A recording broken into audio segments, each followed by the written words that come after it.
Hi, everybody. Grandpa's got something to show you, he said.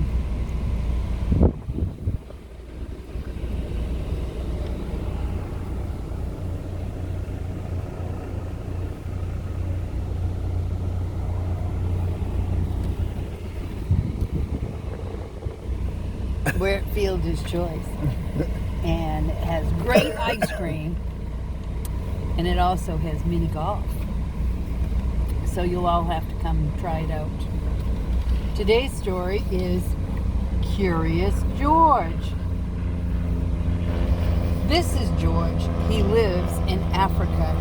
He was very happy, but he had one fault. He was too curious.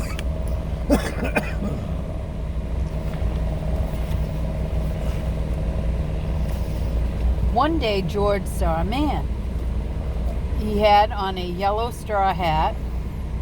The man saw George too. What a nice little monkey, he thought. I would like to take him home with me. The man put his hat on the ground, and of course, George was curious. He came down from the tree to look at the large yellow hat. See the large yellow hat?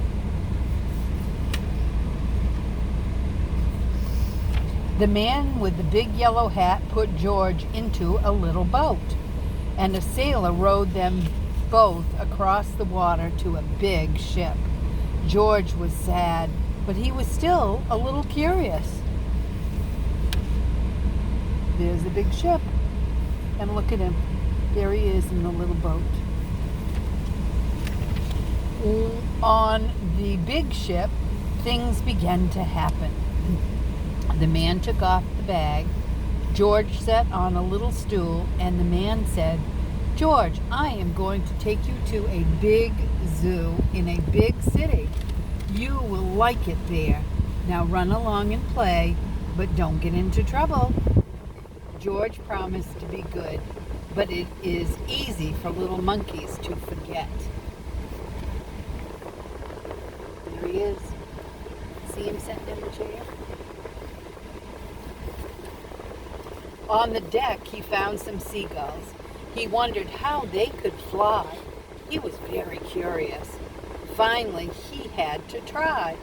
It looked easy, but what happened?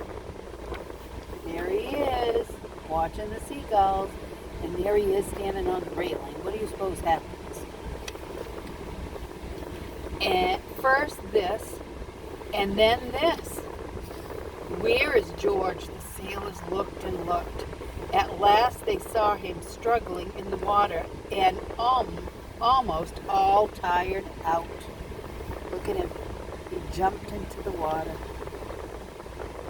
And then, look at him. He's way down on the bottom by the window.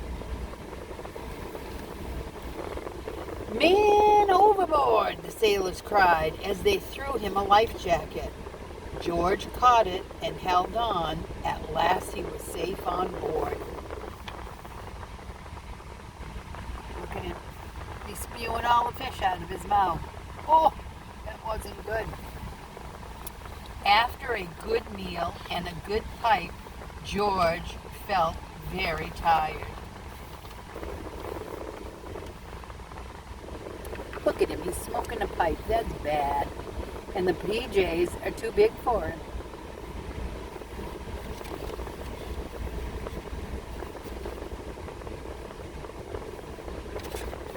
He crawled into bed and fell asleep at once. Oh, that's a nice looking bed.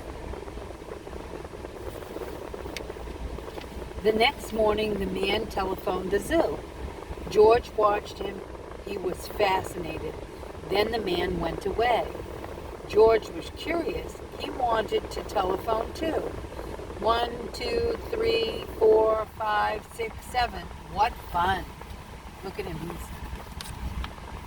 dialing the phone. I'm sure none of you have seen a phone like that. But Mimi and Grandpa had one. Ding-a-ling-a-ling. George had telephoned the fire department. Oh, The firemen rushed to the telephone. "Hello, hello," they said, but there was no answer. Then they looked for the signal on the big map that showed where the telephone call had come from. They didn't know it was George. They thought it was a real fire. Oh, look, he's running for the phone. What do you suppose happens? Hurry, hurry, hurry! The firemen jumped onto the fire engine and up onto the hook and ladders. Ding dong, ding dong. Everyone out of the way. Hurry, hurry, hurry.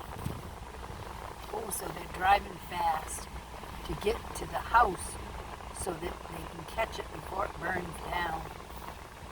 The firemen rushed into the house. They opened the door. No fire. Only a naughty little monkey. "Oh, catch him, they cried. George tried to run away. He almost did, but he got caught in the telephone wire. Oh no. Look at him, they're all trying to pounce on him. And a thin fireman caught one arm and a fat fireman caught the other. "You fooled the fire department," they said.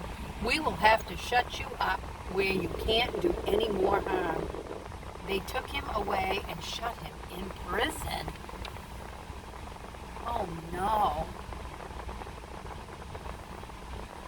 That's not good. George wanted to get out. He climbed up to the window to try the bars. Just then the watchman came in. He got on the wooden bed to catch George, but the watchman was too big and heavy. The bed tipped over, the watchman fell over, and quick as lightning, George ran out through the open door. Oh no, look. He got caught in between the wall and the bed. He hurried through the building and out to the roof, and then he was lucky to be a monkey. Out he walked on the telephone wires. Quickly and quietly over the guard's head, George walked away. He was free. Look at him walk on those wires. Isn't that something?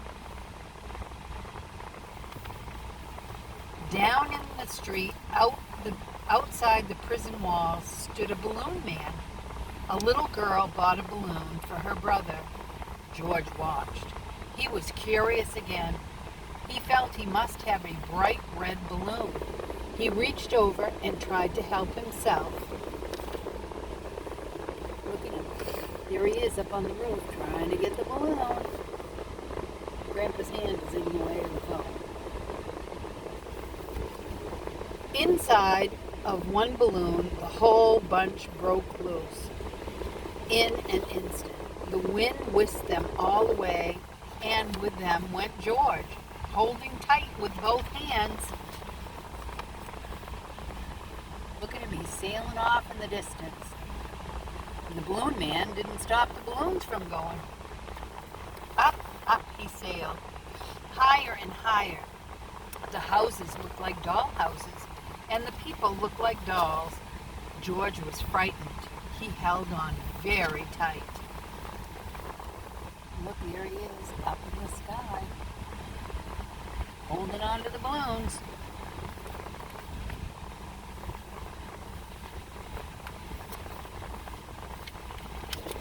At first, the wind blew in great gusts, and then it quieted. Finally, it stopped blowing altogether. George was very tired. Down, down, down he went, bump, on the top of a traffic light. Everyone was surprised. The traffic got all mixed up. George didn't know what to do, and then he heard someone call her, "George!" He looked down and saw his friend, the man with the big yellow hat.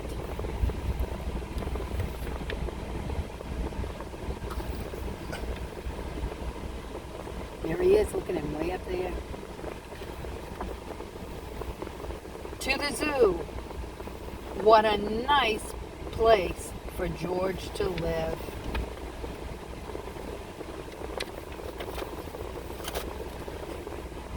And there he is. in the zoo.